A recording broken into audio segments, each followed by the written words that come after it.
Olivia, hope you're having a great day. I am Brayden Sherman. Wanted to give you a little advice into your inquiry. Let's get started. Okay, so I looked a little bit into your situation. You were in downtown Anderson and accidentally tipped over a shelf of coffee mugs. Unfortunately, you were looking at some other coffee mugs and didn't notice the other coffee mugs behind you and tipped them over. You'd seen a sign earlier that said if you break it, you buy it, and the owner ended up citing that sign after you broke $200 worth of product. Now, understandably, you're asking if you have to actually pay $200 for all that product that unfortunately broke. That is where a contract comes in. There are four elements to a contract. Ultimately, we want to find out if you were even in a contract to begin with.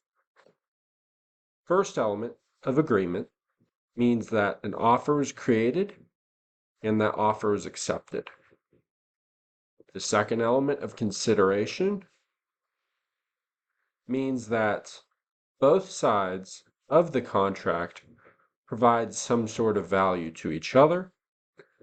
Third element of capability means that you are 100% legal to enter a contract, over 18, sober, so forth, so forth. Number four, that is legality.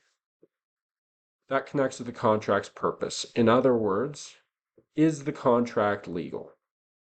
A contract about how if I sell you methamphetamine, that is not a legal contract because methamphetamine is not legal to sell here in the United States. Now let's start with the first element of a contract, agreement. Specifically, was there an offer in the agreement?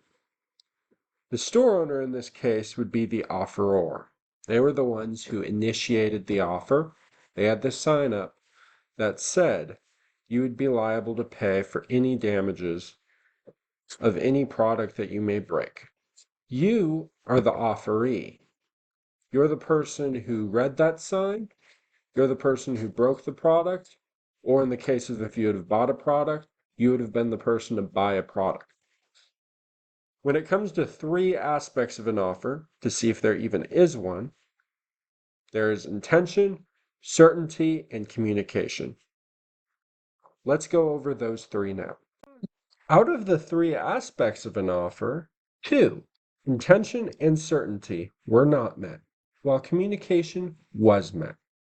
That adequately led to there not being a sufficient offer.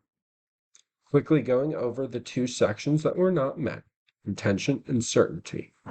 When it comes to intention, while the store likely intended to communicate a policy or warning by posting a sign saying that customers are liable for damage, that sign alone can't create a binding contract automatically with customers. There is no clear intention without explicit customer agreement, and you did not verbally or via a written contract agree to any such thing.